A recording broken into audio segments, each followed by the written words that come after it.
నమస్తే. ఇన్నాళ్ళు నన్ను సపోర్ట్ చేస్తూ, ఎంకరేజ్ చేస్తూ మీ ప్రేమని నాకు అందిస్తున్న ప్రతి ఒక్కరికి కృతజ్ఞతలు. అలాగే ఈ వీడియో కూడా ఖచ్చితంగా మీకు ఉపయోగపడుతుంది. లైక్, షేర్ అండ్ సబ్స్క్రైబ్ చేసి మీ సపోర్ట్‌ని నాకు అందించండి. అలాగే ఈ వీడియో పట్ల మీకున్న అభిప్రాయాన్ని కామెంట్ సెక్షన్‌లో కామెంట్ చేసి తెలియజేయండి. ఇప్పుడు వీడియోని చూద్దాం. నమస్తే. Welcome to our channel. నేను పద్మిని. ప్రస్తుతంతో పాటు ప్రముఖ ఆధ్యాత్మికవేత్త, జ్యోతిష పండితులు సుద్దపల్లి నాగరాజు గారు ఉన్నారు. మాట్లాడదాం. సార్ నమస్తే సార్. నమస్తే అమ్మ. సార్ అస్ట్రాలజీ ప్రాక్టీస్‌లో ఎన్నాళ్ళ నుంచి ఉన్నారు సార్ సుమారుగా? నేనా హ్మ్. దాదాపుగా అంటే ప్రొఫెషనల్‌గా దాదాపుగా 16 ఏళ్లుగా ఉన్నాను. 16 ఏళ్ల నుంచి. కానీ మామూలుగా అంటే అంతకుముందు అంటే దాని గురించి తెలుసుకోవటం అది ఆ! మొదలుపెట్టి మాత్రం హ్మ్. అంతకుముందు ఒక 10 సంవత్సరాలు. సుమారుగా నా సగ 25 ఏళ్ళు జీవితం అనుకోండి. నా హ్మ్. 46 ఏళ్ల జీవితంలో 20 సగం ఏళ్ల సగ జీవితం. జీవితం అయిపోయింది. డెఫినెట్‌లీగా సగం హ్మ్. జీవితం అస్ట్రాలజీ మీదే ఉంది. హ్మ్. సో, డెఫినెట్‌గా రకరకాల మార్పులు చూస్తూ ఉండాలి మీరు. హ్మ్. జనాల ఆలోచన విధానంలో గానీ, చాలా లైఫ్ మారింది. స్టైల్స్‌లో గానీ డెఫినెట్‌గా బోలెడంత మార్పులొచ్చేసాయి. ఆ! ఇదివరకు రోజులతో కంపేర్ చేస్తే ఇప్పుడు హ్మ్. అప్పులు అనే టాపిక్ ఏదైతే ఉందో, హ్మ్. ఉన్నవాడికి అప్పులు, లేనివాడికి అప్పులు, ఉండి జబ్బులు లేని వాడికి అప్పులు. జబ్బులు, అప్పులు లేనివాళ్ళు లేరు. ఎవ్వడు లేడు ఆ! ప్రపంచంలో. ఆ! దీనమ్మ జీవితం అంటారు చూసారా? హ్మ్. అట్లా ఉంది పరిస్థితి. అప్పులు సరే అప్పులు అందరికీ ఉంటాయండి. టెన్షన్ పడదు. కొంతమంది డెలికేట్ మైండ్‌తో ఉన్నవాళ్ళు ఎందుకొచ్చింది తనువుని చాలిద్దామని చెప్పి తీవ్రమైనటువంటి డెసిషన్స్ తీసుకున్న వాళ్ళు ఎంతో మంది ఆ! కోకొల్లలున్నారు. ఈ అందులో అప్పుల్ని రైతులున్నారు. డెఫినెట్‌లీ చాలా మంది వ్యాపారస్తులున్నారు. చాలా మంది ఉన్నారు. వ్యాపారస్తులున్నారు. అవును. నిజంగా. అది ఎవరు అటువంటి డెసిషన్స్ తీసుకోవద్దు. డెఫినిట్‌గా ఒక సమస్యొచ్చిందంటే, సమస్య కంటే ముందు సొల్యూషన్ ఖచ్చితంగా ఉంటుంది. హ్మ్. మనం ఆలోచించుకోగలగాలి. ఆ పర్టిక్యులర్ పీరియడ్ ఒక 1 ఆర్ 2 డేస్‌లో చాలా, చాలా ఇబ్బందికెళ్ళిపోతుంటారు. జస్ట్ స్టే ఆ! అని ఖచ్చితంగా నేను చాలా వీడియోస్‌లో చెప్తూ ఉంటాను. ఆ రోజుల్ని తట్టుకోండి. పారిపోవద్దు, అనుభవించండి, వెళ్ళిపోతుంది. ఏది శాశ్వతం కానే కాదు. కాదు. ఆ! Right sir. ఇక అస్ట్రాలజర్‌గా చెప్పండి సార్. ఈ అప్పులిలా పెరిగిపోవటానికి అస్ట్రాలజీకి ఏదైనా సంబంధం ఉందా? ఒక కుండలి చూస్తున్నప్పుడు మీరు, అబ్బాయి నువ్వు అప్పులతో ఉన్నావు అని ఢంకాపదంగా చెప్పగలరా? మరి చెప్పినప్పుడు ఇప్పుడు నేను చెప్పినట్టుగానే సమస్య ఉంది అని చెప్తున్నారు. సొల్యూషన్ ఉందా? అస్ట్రాలజీ ఇస్తుందా solution? What is your answers? హ్మ్. ప్రేక్షకులకు నమస్కారం. అప్పులు, జబ్బులు లేని వాళ్ళెవరు లేరమ్మా. ఎందుకంటే సరే. అప్పులు అలా పెరుగుతున్నాయి. జబ్బులున్నాయి కాబట్టి హాస్పిటల్‌లో పెరుగుతున్నాయి. అయితే ఇప్పుడు మీరు అడిగినట్టుగా జ్యోతిష్య శాస్త్రం ప్రకారం ఏదైనా సొల్యూషన్ దొరుకుతదా? అనేటువంటిది మీరు అడుగుతున్నారు. అవును సార్. అయితే జ్యోతిష్యం అనేది చూడంగాల్నే ఇతని యొక్క మానసిక స్థితి నుంచి అన్నీ చెప్పొచ్చు. చెప్పకుండా ఏం లేదు. ఎటువంటి ఆరోగ్యము ఏ ప్లేస్‌లో గూడా ఆరోగ్యం బాగలేదు మనం చెప్పొచ్చు. రైట్. అందులో క్యాన్సర్‌తో సహా చెప్పొచ్చు. అయితే ఈ రోజున్నటువంటి జబ్బుల మీద, అలాగే ప్లానెట్స్ ఉన్నటువంటి దాని మీద అవగాహన ఉండాలి కరెక్ట్. ప్రతి మనిషికి. అంటే ఈ రోజున్నటువంటి సైన్స్, జ్ఞానం ఆ రోజున్నటువంటి దానికి లింక్ చేసుకుంటే మనకి ఈజీగా అర్థమవుతుంది. అందుకనే జ్యోతిష్యాన్ని వేద అంగంగా చెప్పారు. అంటే వేదాల్లో ఒక భాగంగా చెప్పబడ్డారు. డెఫినెట్‌లీ. కాబట్టి వేదాంగంగా ఉన్నటువంటిది అంటే జ్ఞానము అని అర్థం. వేదం అంటే జ్ఞానము అని అర్థం. అంటే నాలెడ్జ్ అని అర్థం. ఈ నాలెడ్జ్ అనేది ఈ రోజున ఇంగ్లీష్‌లో చెప్పుకుంటున్నాం. ఆ రోజున వేదము అని చెప్పారు దాన్ని. అయితే జ్యోతిష్ శాస్త్రంలో కుటుంబ స్థానము, ధనస్థానం అని చెప్తాం. ధనానికి మనం 2, 5, 9, 11 స్థానాలను చూస్తాం. ధనానికి ధనానికి. ప్రత్యేకించి. ఎందుకంటే హ్మ్. రెండవ స్థానం అంటే కుటుంబ ధనం. అలాగే ఐదవ స్థానం అంటే నీకు పూర్వజన్మ పుణ్యం వల్ల సమాజంలో, అలాగే స్నేహితుల వల్ల నీకు కలుగుతూ, అలాగే నీ సంతానం వల్ల కలిగేటువంటి అప్పులు కావచ్చు, లేదా సంపద కావచ్చు. రైట్. అలాగే తొమ్మిదవ స్థానం వల్ల కలిగేటువంటిది ఏదైతే ఉందో అది తండ్రి వల్ల. హ్మ్. అది అప్పులా? లేకపోతే తండ్రి కోసం ఆరోగ్యానికి చేశావా? లేకపోతే తండ్రి వల్ల నీకు ఆయన వచ్చిందా? సంపాదించింది వచ్చిందా? హ్మ్. ఇకపోతే 11వ స్థానం ప్రాఫిటబుల్ ప్లేస్ అంటాం. లాభస్థానం. లాభస్థానం. ఈ లాభస్థానం నువ్వు చేసే ప్రతి పనికి లాభం కలుగుతదా? నష్టం కలుగుతదా? లేకపోతే నీకంటే పెద్దవాడైనటువంటి సహోదరి, సహోదరులు ఎవరైతే ఉన్నారో వాళ్ళ సహాయం ఉంటదా? ఓహ్! వాళ్ళ వల్ల నీకేమన్నా ప్రాఫిట్ ఉందా? అన్నది మనం 11థ్ ధనానికి ప్లేస్. సంబంధించి హ్మ్. ఈ ప్లేస్‌లు మనం చూస్తాం. Right sir. అయితే వీటిల్లో ఏ విధంగా నీకు అప్పులు కలుగుతాయి? లేదా ఏ విధంగా లాభం కలుగుతది? లేదా ఏ విధంగా నీకు ధనం చేకూరుతది అని మనం చక్కగా చెప్పుకోవచ్చు. అందులో ఎటువంటి ఇబ్బందేం లేదు. హ్మ్. ఆఖరికి ఎనిమిదో ఇంటిని చూసి కూడా హ్మ్. మాతృ సంబంధంగా అంటే వాళ్ళ అమ్మగారు వాళ్ళకిచ్చిన ఆస్తులుంటాయి. హ్మ్. అంటే ఆడవాళ్ళ భరణం అంటే హ్మ్. పుట్టింటి భరణం అవును. ఏదైతే కట్నం కట్నం రూపంలో రూపంలో వచ్చింది. హ్మ్. వచ్చింది. ఏ హ్మ్. విధంగా ఉంది? అది నీ దాకా వస్తదా? హ్మ్. మీ అవును. నాన్న ఇబ్బంది పెట్టకుండా. ఆవిరైపోకుండా. ఆవిరైపోకుండా. అలాగే తల్లి పెట్టుకుంటుంది. అవును నా సార్. బిడ్డకుండాలి ఇది అని అవును చెప్పి. సార్. అంటే భర్తను ఎదిరించైనా సరే అది ఇవ్వనని చెప్తారు. దాచిన వాళ్ళుంటారు. దాచిన వాళ్ళున్నారు. హ్మ్. అది నీకొస్తదా? హ్మ్. అన్నటువంటి దాని గురించి కూడా మనం చెప్పొచ్చు. అయితే ఇది చాలా మందికి ఇబ్బందులుంటాయి ఆర్థికంగా. దానికి కారణం ఏమిటంటే మన ఇంట్లో ఉన్నటువంటి పరిస్థితులు. ఒకటి మొదటి నుంచి మన కుటుంబం ఉన్నటువంటి పరిస్థితికి చాలామంది మన వాళ్ళు అగ్రహారాలు అమ్మేశారు. కారణం ఏమిటంటే కుటుంబ గౌరవాల కోసం, అలాగే మనం చేసేటువంటి కర్మకాండలు ఏవైతే ఉన్నాయో కొన్ని తగ్గించుకోలేక, పనులు కొన్ని తగ్గించుకోలేక, మనకున్నటువంటి ఉన్నతిని తగ్గించుకోలేక, మీరేమిటండి అనంగాల్నే ఇలా తీసిచ్చినోళ్ళు బోలెడుమంది. 400 ఎకరాలు, 500 ఎకరాలు, నాకు తెలిసి ఒకళ్ళకైతే దాదాపుగా 20,000 ఎకరాల భూమి ఉండింది వాళ్ళకి. 20,000 ఎకరాల భూమి. సార్ ఓ 4, 5, 7, 8 ఊర్లేమో సార్ ఊరు ఊర్లు కాదు. ఆ! ఒక మండలమే ఉండింది ఆ! వాళ్ళకి. ఎందుకంటే నాకు తెలుసు వాళ్ళు. వాళ్ళ దగ్గర మా తాతగారు భూమి కొనుక్కున్నారు వాస్తవంగా చెప్పాలంటే. ఆ ఓహో! రోజుల్లో ఒక 100 రూపాయలు ఇచ్చి 7 ఎకరాలు కొన్నాడాయన. అయ్య బాబోయ్! ఊరికి సంతకం పెట్టేవాళ్ళు. ఇంట్లో ఇస్తే ఇన్ని ఎకరాలు కావాలిరా నీకు, పలానా బిట్టు కావాలి. పో అని చెప్పి అయ్యో ఇచ్చేవాళ్ళు. బాబోయ్! ఎందుకంటే హ్మ్. స్వాతంత్రం రాకముందు బ్రిటిష్ వాళ్ళ దగ్గర, అంతకుముందున్న రాజుల దగ్గర వీళ్ళు శిస్తు వసూలు చేసేవాళ్ళు. హ్మ్. అది వీళ్ళ కుటుంబం కిందే ఉండేది. వీళ్ళు వసూలు చేసి పంపించేవాళ్ళు. అధికారి వీళ్ళు సంతకం పెడితేనే ఆ! వాడికి వస్తది. ఆ! అట్లాగా వాళ్ళ కింద ఉండింది. దాదాపుగా ఆయనకి చూస్తాం. ఆల్మోస్ట్ హ్మ్. 2 భార్యలకి ఒక్కోళ్ళకి 14 మంది సంతానం. బాబా! మీరు అబ్బా! నేను జోక్‌గా అడిగేవాడిని. వాళ్ళలో ఒక ఆయన నాకు బాగా క్లోజ్‌గా ఉండేవాళ్ళు. రమణయ్య గారని చెప్పి. ఆయన వీఆర్‌ఓగా కూడా పనిచేసాడు. "ఏం సార్ ఒక్కొక్కళ్ళు క్రికెట్ టీమ్‌ని కన్నాడు మీ నాన్న ఎక్స్‌ట్రా ప్లేయర్స్‌తో సహా." ఎక్స్‌ట్రా గూడా అదే కూర్చోబెట్టారు ఎక్స్‌ట్రా ప్లేయర్స్‌తో సహా కన్నాడు మీ నాన్న అంటే, "అరేయ్ ఊరుకోరా" అనేవాడు ఆయన. అట్లాగా ఆయన కూడా చాలా దాన ధర్మాలు చేసి, ఆయనకొచ్చిన వాటా కింద ఉన్న కొన్ని వందల ఎకరాలని ఆయన అలాగా ధారాదత్తం చేశాడు పాపం. పోయింది. ఆ! అంతా ఇచ్చేయటమే. పాపం. అట్లా సంతకం పెట్టడం అయ్యగారిని అడిగి ఏదో నెయ్యి సీసా ఇస్తే చాలు సంతకం అయ్యో! పెట్టేయటమే. అయ్యయ్యో! అట్లాంటి మనుషులు చాలామంది ఉండారనమాట. అది పరంపర కొనసాగిందనుకోండి ఇంట్లో, ఏమవుతదంటే మనకు డబ్బులు లేకపోయినా ఒక కొడుకు ఉద్యోగం చేస్తుంటే, ప్రతి శనివారం ఒక ప్రసాదం పెట్టాల్సొస్తే మన వాళ్ళు నెయ్యి సీసా బొయ్యాలంటే కుదరదు. అవును. అవును. కాబట్టి దాన్ని తగ్గించుకోలేరు. అవును. అలాగా అంటే నేను ఉదాహరణకు చెప్తున్నాను హ్మ్. నేను. ప్రతి మనిషి, ప్రతి ఇంట్లో ఫైనాన్షియల్ మేనేజ్‌మెంట్ తెలిసుండాలి. తెలుసు. ఆ తెలియకపోతే ఏమవుతుందంటే ఖచ్చితంగా అప్పులవుతాయి. ఇంకొకటి ఈ సమాజంలో మన వాళ్ళందరూ గూడా స్టేటస్‌ని సింబల్‌గా భావిస్తున్నారు. దానివల్లే ఆర్థికంగా చాలామంది ఇబ్బంది పడుతున్నారు. రైతులంటే పాపం వాళ్ళు పంటకు బెట్టి, ఆ పంట రాక ఇబ్బంది దట్ పడుతున్నారు. Is different. అది వేరు. హ్మ్. హ్మ్. కానీ వీళ్ళు వేరు. అవును. మిగతా వాళ్ళేం జేస్తున్నారంటే స్టేటస్ సింబల్‌గా అదిగో వాడికి కారుంది. నాకు లేదు. అదిగో వాడికి ఇల్లు అది ఉంది. గూడా కాదమ్మా. హ్మ్. ఆఖరి బిడ్డల్ని చదివించే విషయంలో కూడా కరెక్ట్. మన స్థాయికి తగ్గట్టుగా వాడి తెలివికి తగ్గట్టుగా చదువుకుంటాడని ఎవరు అనుకోవట్లేదు. మనం వాళ్ళు పక్కింటి వాళ్ళు ఎక్కడో ఒక ఆగా ఖాన్ స్కూల్‌లో వేశారు అంటే, ఆగా ఖాన్‌లో ఎంత ఫీజు అన్నది ఆలోచించరు. వీడు అప్పు చేసైనా సరే దాని కోసం ఎన్నో తిప్పలు, ఎంతో మందిని మోసం చేయాలి. ఇవేమవుతాయంటే చివరికి ఒక రోజున మెడకు చుట్టుకుంటాయి. సో, అది దానివల్ల తప్పు. అంతే హ్మ్. కదా! హ్మ్. మనం ఫైనాన్షియల్ మేనేజ్‌మెంట్ తెలియకపోవటం, ఇతను ఎంతవరకు ఉండాలో అది తెలుసుకోవటం అన్నది ప్రతి ఒక్కరు చేయాలి.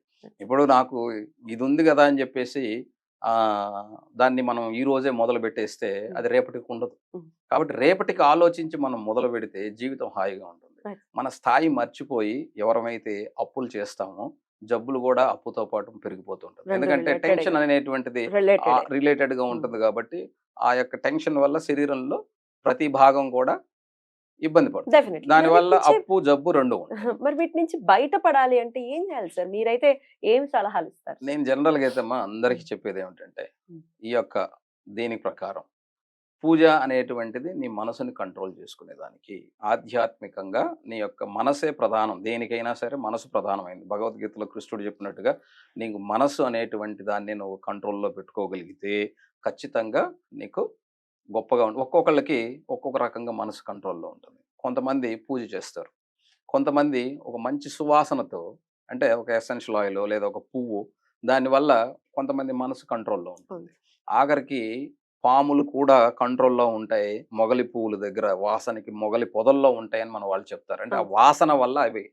అలా మత్తుగా ఉంటాయని. అంటే మనసుని మత్తుగా ఉండటం అంటే ఏంటి? మనసుని మనసు కంట్రోల్‌లో కంట్రోల్. ఉంచుకోవటం కోసం మన వాళ్ళు అందుకనే పువ్వులు పెట్టిన దేవుడి పటాల దగ్గర ఎందుకంటే ఇండ్లంతా శుభ్రమైన వాసనొస్తుందని. అవును సార్. ఇంట్లో మనకి ధూపం వేసినా, అగరబత్తి వెలిగించినా ఏదైనా సరే ఆ కొద్దిసేపు నీ మనసు రిలాక్స్ అవ్వటం అవును. కోసం, ప్రశాంతంగా నీ మనసుని భగవంతుడి మీద లగ్నం చేయటం కోసం చేసేటువంటి పూజా విధానాల్లో ఇయన్నీ కూడా ఉంటాయన్నమాట. కర్పూరం వెలిగించిన, కర్పూరం వాసన వల్ల మన మనసు ఇది ఉంటుంది. డెఫినైట్‌లీ. ఒక నిమ్మకాయ దీపం పెట్టిన, ప్రతి దాంట్లోనూ కూడా ఔషధ లక్షణాలున్నాయి. Correct sir. కాబట్టి మనసుని కంట్రోల్‌లో ఉంచుకోవటం అన్నది కొంతమంది మెడిటేషన్ చేస్తారు. కొంతమంది క్షేత్రానికి వెళ్తారు, అవును. ఇంకొంతమంది తీర్థంలో స్నానం చేస్తారు. ఇలా రకరకాలుగా వాళ్ళ వాళ్ళ జాతకాన్ని బట్టి మాత్రం మన వాళ్ళు ఏం చేసేవాళ్ళు అంటే, నీకు ఇది చేస్తే బాగుంటది, అప్పులు తీరతాయని ఎవరు చెప్పరు, కానీ ఆ అప్పులు తీరాలి అంటే నీ మనసు ప్రధానంగా ఉండాలి. నీ మనసు వల్లే, అంటే నీ ఆందోళన తగ్గితే నువ్వు ఎలా సంపాదించుకోవాలో నీకే తెలుస్తుంది. ఎగ్జాక్ట్లీ. కాబట్టి ఆ ఆందోళన తగ్గకపోతే ఏమవుతుంది, మీరు అన్నట్టుగా చాలా మంది ఇబ్బంది పడతారు. విపరీత చాలా విపరీతమైన ఆలోచనల వల్ల డెసిషన్స్ తీసుకుంటాం. డెసిషన్ తీసుకుంటారు. Right. అలాంటివి కాకుండా ఇలాగా మీ యొక్క మానసిక స్థితి ఈరోజు బాలేదు, అప్పుడు నువ్వేం చేస్తావు, శుభ్రంగా ఒక గుడికెళ్ళి ప్రశాంతంగా కూర్చో. Hmm. లేదు నీకు అసలు గుడే నచ్చదనుకో, ఓ చెట్టు కింద కూర్చో. Hmm. బుద్ధుడు జ్ఞానోదయం అయినట్టు అవుతుంది ఖచ్చితంగా. Hmm. ఎందుకంటే రావి చెట్టు అనేటువంటి దాని గురించి మళ్ళీ మాట్లాడుకుందాం నెక్స్ట్ ఇంకో వీడియోలో దాంట్లో మాట్లాడుకుందాం. ఖచ్చితంగా. Hmm. అయితే ఇక్కడ ప్రశాంతత అనేది తెచ్చుకోవటం కోసం ఎవరో ఇవ్వరమ్మా. Hmm. దుఃఖం మనలోనే ఉంది, సంతోషం మనలోనే ఉంది, ఆనందం మనలోనే ఉంది, సమస్తం నీకు ఉన్నటువంటి ఎమోషన్స్ అన్ని నీలోనే ఉన్నాయి. ఇది ఒక్కటి నువ్వు గమనించి నువ్వు కానీ తప్పకుండా మెడిటేషన్ చేయగలిగితే Hmm. నీ ఆందోళన తగ్గుతుంది. Hmm. ఆందోళన తగ్గితే నువ్వు ఆలోచించు. ఎలాగా ఆలోచించాలో ఆలోచిస్తావు, నువ్వు ఫైనాన్షియల్ నుంచి బయటపడతావు. Hmm. అయితే మేమేం చేస్తామంటే Hmm. జ్యోతిష్ శాస్త్రం ప్రకారం Hmm. ఈ అప్పులు తీరాలంటే ఏం చేయాలి గురువు గారు అని చాలా మంది అడుగుతారు. ఎందుకంటే ఇంత ప్రాసెస్ వాళ్ళకి నచ్చదు. డెఫినెట్లీ ఇది వినడానికి కూడా హితబోధ అది నచ్చదు. నచ్చదు. ఎందుకంటే నచ్చదు అంటే పాపం నెపం వాళ్ళ మీద నెట్టక్కర్లా, ఆ పరిస్థితి విననివ్వదు. అదా- నాకేదో ఒకటి చెప్పేయండి, చెప్పేయాలి. ఇమీడియట్ గా పోవాలి ఈ పోవాలి. సమస్య అనుకుంటారు. కాబట్టి దానికి ఏం చెప్తామంటే Hmm. అందుకనే అంగారక స్తోత్రం చదవమని చెప్తారు. రుణ విముక్త అంగారక స్తోత్రం చదవమని చెప్తారు. అలాగే పోయిన దాన్ని సంపాదించుకోవటం కోసం Hmm. మన అందరం కూడా కార్తవీర్యార్జునుడి మంత్రం చదువుకోమని చెప్తాం. Hmm. వీటితో పాటుగా ఏంటంటే ప్రతి మనిషి తెలుసుకోవాల్సింది ఏమిటంటే, నేను ఇందాక కూడా చెప్పినట్టుగా ఒక వీడియోలో, లక్ష్మి అనేది ఆరోగ్యం. మీరు ముందు ఆరోగ్యంగా ఉండండి. Hmm. తప్పకుండా మీ అప్పులు అనేటువంటివి అవి తీరుతాయి. దానికోసం ఇంట్లో చక్కగా శుక్రుని యొక్క అనుగ్రహం అనేది ఉంటే ధనం అనేది ఆకర్షణ అని చెప్తాం. అలాగే చంద్రుడి అనుగ్రహం, Right. పౌర్ణమి పూజ, పౌర్ణమి రోజున మీరు ఒక లోటస్ని ఇంట్లో పెంచుకొని, Hmm. అంటే తామర పువ్వుని ఇంట్లో ఒక చిన్న తొట్టిలో తొట్టిలో వేస్తే కానీ వస్తుంది. వేసుకొని Hmm. చంద్ర కిరణాలు దాని మీద పడేలాగా, Hmm. అంటే లోటస్కి సూర్యుడు కదా సార్ అని అంటారు. Hmm. అదే కలువు ఒకటి పెంచుకుంటారో లేకపోతే Hmm. తామర తామర ఒకటి పువ్వు. పెంచుకుంటారో మీ ఇష్టం అది. Hmm.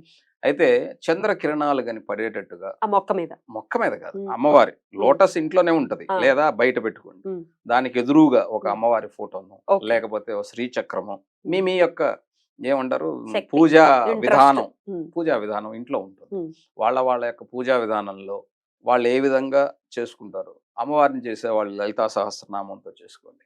లేదు శైవులు అయితే అలా చేస్తారు, అమ్మవారిని పూజించే వాళ్ళు అయితే అలా చేస్తారు.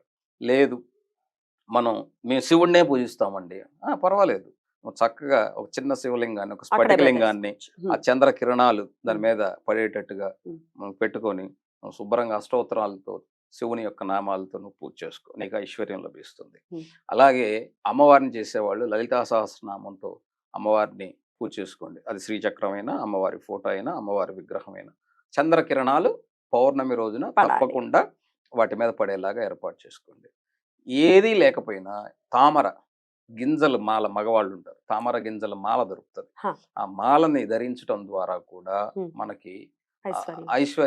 ఐశ్వర్యం అంటే ఆరోగ్యం, మళ్ళీ చెప్తున్నా, దాని ద్వారా Hmm. మీకు ఆరోగ్యంగా ఆలోచన ఉంటే అనేది. ఆలోచన వస్తుంది. Definitely. నువ్వు దృఢంగా ఉంటే సంపాదించుకునే దానికి మార్గం దొరుకుతుంది. Right. కాబట్టి శుక్రుడి వలన కలిగేటువంటి ఇబ్బందుల నుంచి బయటపడటానికి ఈ విధంగా మనం Right. చక్కగా చేసుకోవచ్చు. దానివల్ల మీరు రుణ విముక్తులు అయ్యేదానికి కూడా అవకాశం ఉంటుంది. Beautiful sir. రుణ విముక్తులు అయ్యి Hmm. మళ్ళీ అటువంటి పరిస్థితులు ఎవరికి రాకుండా చాలా ప్రశాంతవంతమైన జీవితాన్ని గడపాలి. ఉన్న దాంట్లోనే లేని హంగులకి వెళ్ళిపోయి, లేదు మాకు అది కావాలి, మాకు ఇది కావాలి కాదు, ఎంత ఉందో అందులో ఆనందంగా ఉండటం అనేది, పూర్వీకులు అలాగే ఉండేవారేమో, Oh. ఎంతున్నా అందులో హాయిగా ఇప్పుడు ఉండేవాళ్ళు. మీకు చూస్తే లక్ష్మి ఆ. అంటే మనం గోవుని పూజించేవాళ్ళు. Hmm. గోవుని ఎందుకు పూజించేవాళ్ళు? గోవుని పూజించడం వల్ల ఏం కలుగుతుంది? గోవుని గౌరవించడం ద్వారా గోవుని ఇచ్చేటువంటి పాల దగ్గర నుంచి అవును. ఆ పాలలో ఉన్నటువంటి పాలు, మీకు ఒక చిన్న ఉదాహరణ చెప్తాను. Hmm. ఒక రోజు ఉంటే చెడిపోతాయి, కానీ సంవత్సరం రోజులు చెడిపోని నెయ్యి ఆ పాలల్లో ఉంది. Mhm.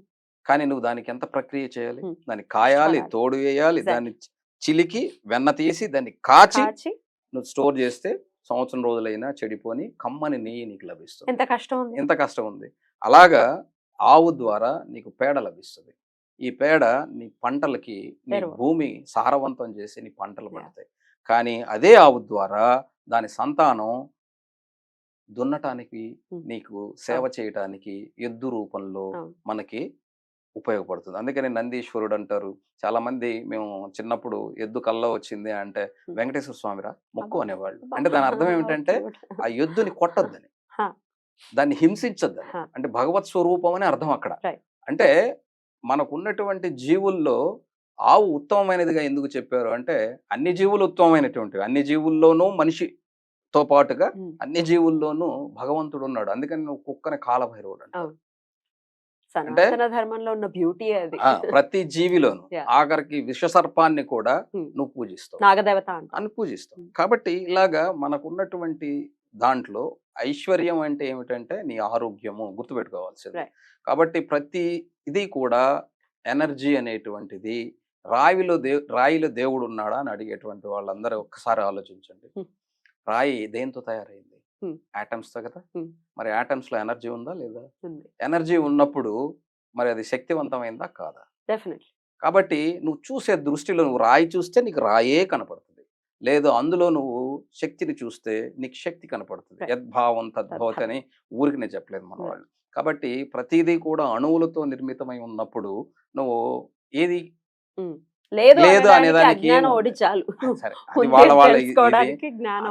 అందరూ కూడా కాకపోతే ఏంటంటే అదొక భక్తి భావం అనేది వాళ్ళ ఇష్టం. Right. జ్ఞాన మార్గం ఒకళ్ళ ఇష్టం. ఒక్కొక్కళ్ళు ఒక్కొక్క రకంగా Right. భగవంతుని చేరుకునే ప్రయత్నం చేస్తారు. రైట్. కాబట్టి రుణం అనేటువంటిది ఏమిటంటే డబ్బు ఒక్కటే కాదు రుణం. మనం చేయాల్సింది చాలా ఉంటాయి. Hmm. మనం ఎంతో ధర్మంగా ఉన్నప్పటికీ కూడా ఇబ్బందులు పడతాం. ఇది ఎందుకంటే కలి యుగం అని అంటాం. కలిలో ఎప్పుడూ కూడా మనం ఏం చేసినా కూడా మనల్ని ఏలెత్తి చూపించే వాళ్ళు ఉంటారు. దానికి భయపడకుండా Right. నువ్వు నమ్మిన మార్గంలో అది ధర్మం అయితే నువ్వు ముందుకు వెళ్ళటమే నిన్ను లక్ష్మీ కటాక్షానికి దగ్గర చేస్తుంది. అద్భుతం. అలా చేయాలని మనస్ఫూర్తిగా కోరుకుంటూ చాలా అద్భుతంగా వివరించారు సార్. కృతజ్ఞతలు. నమస్తే సార్. నమస్తే.